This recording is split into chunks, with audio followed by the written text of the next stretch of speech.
Hello everyone, आज की इस वीडियो में हम बात करने वाले हैं डिफरेंट टाइप्स ऑफ प्रूनिंग के बारे में कि कौन कौन सी तरह की प्रूनिंग हम अपनी गार्डनिंग में करते हैं, क्यों करनी चाहिए, किस टाइम पे कौन सी टाइप की प्रूनिंग जो है वो हम कर सकते हैं। ये आज की सारी बेसिक डिटेल्स जो हैं वो गार्डनिंग की, वो आज की इस वीडियो में हम डिस्कस करने वाले हैं। तो चलिए शुरू करते हैं। नमस्कार, मैं हूं Pooja and welcome to my channel एक नई सुबह। अक्सर बहुत सारे गार्डनर्स जो हैं वो बहुत हेजिटेट करते हैं प्रूनिंग करने के लिए कि हमारा प्लांट बहुत बड़ा है, काटेंगे तो छोटा हो जाएगा या कहीं ख़राब ना हो जाए। तो ये सारी गलत फहमियाँ मैं आज आपकी दूर करना चाहूँगी और सबसे शुरुआत करेंगे सबसे पहले टाइप ऑफ प्रूनिंग से, जिसे हम बोलते हैं हार्ड प्रूनिंग, जो कि ब्रांचेज़ के ऊपर की जाती है। ब्रांचेज़ के ऊपर हम दो तरह की प्रूनिंग करते हैं, hard pruning and soft pruning. Hard pruning हम उसे कहते हैं जब हम किसी प्लांट की मेजर बड़ी ब्रांचेस को जो है वो कट करते हैं। ये हम तब करते हैं जब उस प्लांट का ग्रोइंग सीज़न जो है वो आने वाला होता है। जैसे अगर गर्मियों के पौधे हैं तो उसकी प्रूनिंग जो है वो हम फरवरी के महीने में करते हैं, क्योंकि फरवरी एंड तक या मार्च की स्टार्टिंग में उसमें नया फुटाव जो है वो आना शुरू हो जाता है, तो आपका प्लांट फिर से ग्रो करने लगता है। ऐसे ही सर्दियों के जो प्लांट्स हैं उनकी हार्ड प्रूनिंग जो है वो हम सितंबर के मंथ में करते हैं, क्योंकि अक्टूबर में उनमें नया फुटाव या उनकी कलियां वगैरह बननी जो है वो शुरू हो जाती हैं, तो उससे पहले ही हमें उसकी प्रूनिंग जो है वो करनी होती है। हार्ड प्रूनिंग हम करते क्यों हैं? अक्सर जब प्लांट अपना डोमेंसी पीरियड क्रॉस करता है तो उसमें उसकी काफ़ी सारी पत्तियां जो हैं वो गिर जाती हैं, प्लांट जो है वो खाली खाली सा हो जाता है। और अगर आप उसकी प्रूनिंग नहीं करेंगे तो उसकी जो शूट्स ऊपर से बढ़ रही थी वो सीधी सीधी बढ़ती जाएंगी और आपका प्लांट जो है वो नीचे बिना पत्तियों का खाली ही रह जाएगा। प्लांट को घना करने के लिए, उसकी अच्छी शेप को मेंटेन करने के लिए हमें उसकी हार्ड प्रूनिंग जो है वो करनी चाहिए। ऐसे ही कई बार जब प्लांट्स की ग्रोथ जो है वो रुकी हुई होती है तो उस केस में भी हम उसकी हार्ड प्रूनिंग करते हैं सीजन आने पे, ताकि उसमें अच्छी ब्रांचेस जो हैं वो ज़्यादा नई ब्रांचेस जो हैं वो निकल सकें। हार्ड प्रूनिंग करते वक्त आपको कुछ चीज़ों का ध्यान ज़रूर रखना है, जैसे कि जब भी आप कोई मेजर ब्रांच कट करते हैं तो उसको कम्प्लीटली बिल्कुल नीचे से कट मत करें, पीछे थोड़ा सा पोर्शन रहने दें जहाँ से उसकी न्यू शूट्स जो है वो निकल सकें। दूसरी चीज़ कि जिन पौधों में ऊपर से फंगस लगने की प्रॉब्लम होती है, जैसे कि अडेनियम है या फिर रोजेज हैं जिनमें ऊपर से डाईबैक की प्रॉब्लम जो है वो आनी शुरू हो जाती है, उनमें प्रूनिंग करने के बाद आप कोई एंटी फंगल पाउडर या हल्दी वगैरह जो है वो ऊपर से ज़रूर लगाएं, ताकि प्लांट जो है वो ऊपर से ख़राब होना शुरू ना हो जाए। तीसरी चीज़ कि जब भी आप हार्ड प्रूनिंग करें, प्लांट की मिट्टी की गुड़ाई करके उसे जो फर्टिलाइज़र है वो ज़रूर दें, कोई कंपोस्ट वगैरह उसे ज़रूर दें, ताकि न्यू शूट्स निकलने में या न्यू ग्रोथ के आने में उसको हेल्प मिल सके। चौथी चीज़ कि कभी भी प्लांट की हार्ड प्रूनिंग और रिपोर्टिंग दोनों चीज़ें एक साथ मत करें। हम फरवरी में रिपोर्टिंग भी करते हैं काफ़ी सारे प्लांट्स की और हार्ड प्रूनिंग भी हमें करनी होती है, तो ये दोनों काम आपको एक साथ नहीं करने हैं। या तो हार्ड प्रूनिंग करने के बाद प्लांट में शूट्स आने का वेट कीजिए, तब आप उसकी रिपोर्टिंग कीजिए, या फिर पहले रिपोर्टिंग कीजिए और जब आपको लगे कि प्लांट की ग्रोथ नॉर्मल चलनी शुरू हो गई है ऊपर से, उसके बाद आप उसकी हार्ड प्रूनिंग कर सकते हैं। दोनों चीज़ें एक साथ करेंगे तो प्लांट जो है वो डबल शॉक में जाएगा और उसके रिवाइव होने के चांसेस जो हैं वो कम हो जाते हैं। दूसरी टाइप की प्रूनिंग जो हम ब्रांचेस पे करते हैं वो है सॉफ्ट प्रूनिंग। सॉफ्ट प्रूनिंग हम प्लांट की करते हैं उसकी शेप को मेंटेन करने के लिए। इसमें हम प्लांट की छोटी छोटी सी पत्तियां जो हैं, ऊपर की 2-3 पत्तियां जो है वो हटाते हैं या उनको प्रून करते हैं, ताकि प्लांट जो है वो बुशी बनता रहे। ये हम उन पौधों के साथ करते हैं जो काफ़ी तेज़ी से ग्रो करते हैं, और अगर आप उसकी ऊपर की पत्तियां नहीं हटाएंगे या नहीं प्रून करेंगे तो वो एक सीधी सीधी सी शेपलेस सी ग्रोथ जो है वो करता रहता है। तो उसकी अच्छी ग्रोथ के लिए हमें उसकी सॉफ्ट प्रूनिंग करनी होती है।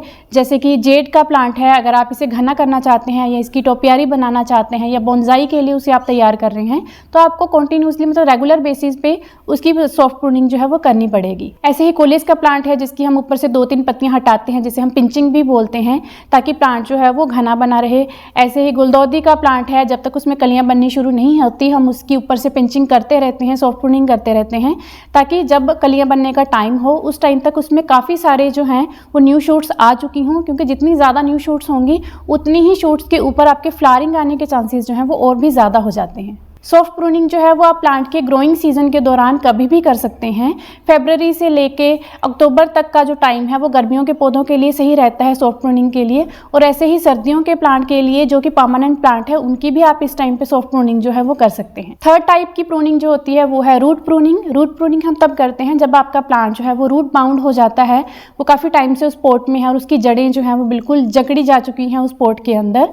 या तो आपको उसे न्यू पॉट में शिफ्ट करना है या फिर सेम पॉट में ही आपको उसे दोबारा से लगाना है, क्योंकि जब आपका प्लांट रूट बाउंड हो जाता है तो आप उसे कितने भी फर्टिलाइज़र दीजिए वो उसको एब्जॉर्ब नहीं करता है। प्लांट की ग्रोथ जो है वो उससे रुक जाती है, प्लांट की पत्तियों में पीलापन आना शुरू हो जाता है, उसमें माइक्रोन्यूट्रिएंट्स की कमी उसकी पत्तियों में दिखनी शुरू हो जाएगी, क्योंकि प्लांट प्रॉपर न्यूट्रिशन जो है वो एब्जॉर्ब नहीं कर पा रहा सॉइल से। तो इसके लिए ज़रूरी है कि प्लांट को पॉट में से निकालें और उसकी जितनी भी, देखिए कितनी सारी जड़ें जो है वो नीचे एक्सेस में बन जाती हैं, इन सबको हटाना बहुत ज़रूरी है। और इनको निकालने के बाद आप फिर से इस प्लांट को लगा सकते हैं। आप चाहे तो सेम पॉट में भी लगाएं, अगर आपने सफिशिएंट साइज़ का पॉट जो है वो ऑलरेडी यूज़ कर रहे थे फिर भी रूट बाउंड हो रहा है तो आप रूट प्रूनिंग करने के बाद उसे सेम पॉट में भी लगा सकते हैं। या अगर आप पहले छोटे पॉट में प्लांट को ग्रो कर रहे थे तो आप थोड़ी सी रूट प्रूनिंग करके आप उसे थोड़े से बड़े पॉट में भी शिफ्ट कर सकते हैं। रूट प्रूनिंग करते वक्त ध्यान रखें कि आपको जो मेन रूट बॉल है प्लांट की उसको नहीं छेड़ना है, सिर्फ एक्सेस जो बाहर की रूट्स हैं उन्हें हटाना है ताकि आपका प्लांट जल्दी रिवाइव हो सके। पूरी तरह से मिट्टी हटा देंगे, पूरी तरह से रूट्स को एक्सपोज कर देंगे तो आपका प्लांट जो है वो शॉक में जा सकता है लंबे टाइम के लिए, तो इस चीज़ का आपको ध्यान रखना है। रूट प्रूनिंग के साथ जब हम रिपोर्ट करते हैं किसी प्लांट को, तो रिपोर्ट करने के बाद आप प्लांट को कोई बायो एंजाइम या फिर सीवीड फर्टिलाइजर या एप्सम सॉल्ट का जो फर्टिलाइजर है वो आप उसे दे सकते हैं। इससे आपके प्लांट को हेल्प मिलेगी जल्दी उस शॉक से निकलने के लिए। फोर्थ टाइप की प्रूनिंग जो हम करते हैं वो है लीफ प्रूनिंग। लीफ प्रूनिंग हम करते हैं मोस्टली लीफी प्लांट्स की, जो कि ज़्यादातर इंडोर प्लांट्स होते हैं। उसमें हम उसकी जो बेकार पत्तियां हैं या पीली हो चुकी पत्तियां हैं या थोड़ी सी मुरझाई हुई हमें जो लगती हैं उन्हें हटाते हैं। लीफ प्रूनिंग हमें इसलिए करनी होती है कि एजिंग के साथ कुछ ना कुछ पत्तियां जो हैं वो पुरानी होती ही हैं, मुरझाती हैं, तो अगर वो प्लांट के ऊपर रहेंगी तब तक वो उसका न्यूट्रिशन जो है वो कंज्यूम करती रहेंगी।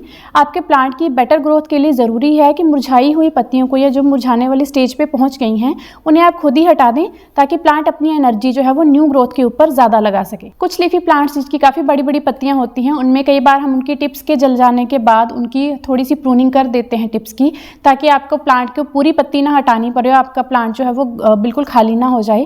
तो ऐसे केस में उसकी हम थोड़ी सी प्रूनिंग भी करते हैं, आधी लीफ की जो जैसे जो है वो प्रून कर दिया या उसकी टिप को प्रून कर दिया। बट मैं जनरली इसे प्रेफर नहीं करती हूँ। जब तक वो आपके प्लांट के ऊपर है वो न्यूट्रिशन कंज्यूम करेगा और आपके प्लांट की ग्रोथ में वो कोई हेल्प नहीं करता है। अगर आप उसको हाफ प्रून कर देते हैं उसके सेल्स फिर भी कट जाते हैं, तो इसलिए मैं पूरी तरह से ही लीफ को हटाना जो है वो प्रेफर करती हूँ। जैसे कि ये स्नेक प्लांट है, अगर इसकी कुछ पत्तियां ऊपर से टिप्स जली हुई हैं तो आप इसको हाफ कट भी कर सकते हैं, बट ज़्यादातर केसेस में मैं पूरी लीफ को ही हटा देती हूँ ताकि प्लांट की न्यू ग्रोथ में ज़्यादा हेल्प हो और प्लांट अपनी एनर्जी सही तरीके से डिवोट कर पाए। फिफ्थ टाइप की प्रूनिंग जो हम करते हैं वो है फ्लावर प्रूनिंग, जो कि हम डेड हेड्स की करते हैं।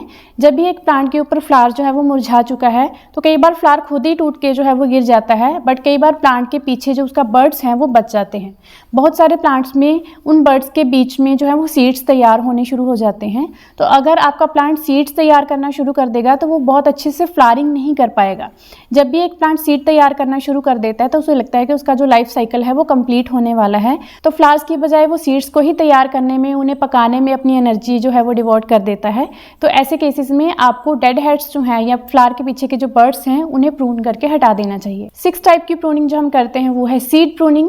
बहुत सारे प्लांट्स के ऊपर छोटे छोटे से जो सीड्स हैं वो बनने शुरू हो जाते हैं, जैसे कि करी लीफ का प्लांट है या तुलसी जी का प्लांट है, उनके ऊपर जो मंजरी बनती है तुलसी जी के ऊपर, या फिर करी पत्ते के प्लांट के ऊपर या नीम के पौधे के ऊपर जो उनका फ्रूट सा आता है उसमें उनके सीड तैयार होने शुरू होते हैं। तो अगर आप चाहते हैं कि आपके प्लांट की ग्रोथ अच्छी हो तो आपके लिए ज़रूरी है कि आप उन सीड्स को हटा दें ताकि आपका प्लांट फिर से न्यू लीव्स जो है वो ग्रो कर सके। ऐसा करने से उसकी एक तरह से सॉफ्ट प्रूनिंग भी हो जाएगी और आपका प्लांट जो है वो और ज़्यादा बुशी हो जाएगा। अगर आपको सीड्स चाहिए थोड़े से प्लांट के ऊपर तो आप एक दो ब्रांचेस के ऊपर सीड्स छोड़ सकते हैं और बाकी के जो एक्सेस सीड्स हैं, बहुत ज़्यादा सीड्स जो तैयार हो रहे हैं, उन्हें आप प्रून करते रहिए। और सेवंथ टाइप की प्रूनिंग जो हम करते हैं वो है फ्रूट प्रूनिंग। जितने भी फ्रूटिंग प्लांट्स हैं या ट्रीज़ हैं, जब भी हम एक नया फ्रूट ट्री लगाते हैं तो उसका जो फर्स्ट सीज़न का जो फ्रूट आता है हम प्रेफर करते हैं उसे प्रून करना। ऐसा इसलिए किया जाता है ताकि प्लांट की जो स्टेम है, जो मेन ब्रांच है, वो स्ट्रॉन्ग बन सके। अगर आप पहले सीजन में ही उसका पूरा फ्रूट जो है वो लेना शुरू कर देंगे तो प्लांट अपने फ्रूट के ऊपर सारी एनर्जी लगाएगा और उसकी ग्रोथ जो है वो रुक जाएगी।